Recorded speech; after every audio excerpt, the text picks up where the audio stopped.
ரித்தன்யாவுக்கு எதிராக திரும்பும் ஆதாரங்கள். பிரேத பரிசோதனையில் வெளிவந்த அதிர்ச்சி தகவல். திருப்பூர்ல கல்யாணமான 2 மாசத்துல வரதட்சணை கொடுமையினால தற்கொலை செஞ்சுக்கிட்ட ரித்தன்யாவோட கேஸ்ல இப்போ போஸ்ட்மார்ட்டம் ரிப்போர்ட் வந்திருக்கு. அதுல சொல்லப்பட்டிருக்க விஷயங்கள் இந்த கேஸை திசை திருப்புற விதமாகவும் ரித்தன்யா மேல தப்பு இருக்கிற மாதிரியும் சொல்லப்பட்டிருக்கு. இந்த கேஸை பத்தி டீட்டெயிலா பார்க்கலாம் வாங்க. திருப்பூர் அவினாசியை சேர்ந்த ரித்தன்யா தற்கொலை செஞ்சுக்கிட்ட கேஸ் பத்தி நம்ம தமிழ்நாட்டுக்கே தெரியும். இப்போ அதே விவகாரத்துல ரித்தன்யாவோட கணவர் கவின், மாமனார் ஈஸ்வரமூர்த்தி, மாமியார் சித்ராதேவின்னு 3 பேரும் அரசு செய்யப்பட்டு ஜெயில இருக்காங்க. இந்த வழக்கு விசாரணை திருப்பூர் மாவட்ட முதன்மை அமர்வு நீதிமன்றத்துல நடந்துட்டு வருது. இதுல கவின்குமார் ஜாமீன் கேட்டு தாக்கல் செய்யப்பட்ட மனுவை தள்ளுபடி செஞ்சிருக்காங்க. இதையடுத்து இவங்க 3 பேரும் ஜாமீன் கேட்டு சென்னை ஹைகோர்ட்ல மனு தாக்கல் செஞ்சிருக்காங்க. இந்த வழக்கு விசாரணையில கவின்குமார் குடும்பத்துக்கு ஆதரவா ஆஜரான ஜான் சத்தியன், ரித்தன்யாவுக்கும் கவின்குமாருக்கும் இரு வீட்டார் சம்மத்துடன் தான் கல்யாணம் நடந்திருக்கு. 2 குடும்பமும் பொருளாதாரத்துல சமமா இருக்கிறதுனால கவின்குமார் குடும்பத்தில இருந்து எந்த ஒரு வரதட்சணையும் கேட்கல.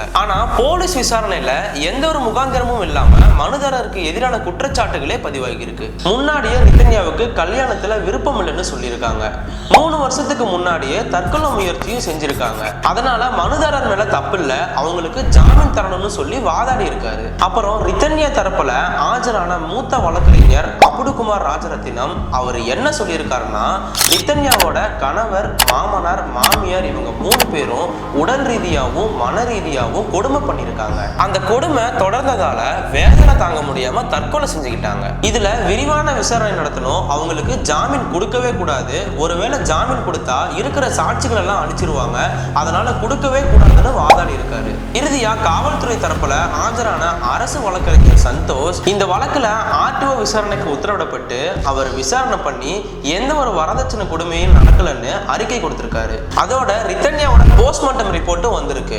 அதுல அவங்க உடல் ரீதியா துன்புறுத்தப்படலன்னு முதல் கட்டமா தெரிய வந்திருக்கு. தடயவியல் அறிக்கை உள்பட இன்னும் சில அறிக்கைகள் 2 வாரத்துக்குள்ள வந்துடும்னு சொல்லியிருக்காரு. போஸ்ட்மார்ட்டம் ரிப்போர்ட்டை ஆய்வு செஞ்ச நீதிபதி, போதுமான தகவல்கள் முழுமையா இல்லையே, ரித்தன்யா உடல் ரீதியா துன்புறுத்தப்பட்டது அறிக்கையில குறிப்பிடப்படவே இல்லையே, ரித்தன்யாவோட ஆடியோ பதிவு என்னாச்சு, அவங்க யார் மொபைல்ல இருந்து ரெக்கார்ட் செய்யப்பட்டிருக்கு, எந்த விவரமும் முழுசா இல்லாம அறகுறையா இருக்குன்னு நீதிபதி கடுமையா பேசியிருக்காரு. இறுதியா தடயவியல் அறிக்கை சீக்கிரம் சமர்ப்பிக்கணும்னு சொல்லி இந்த வழக்கை ஆகஸ்ட் 14ஆம் தேதிக்கு ஒத்தி வச்சு உத்தரவிட்டிருக்காரு.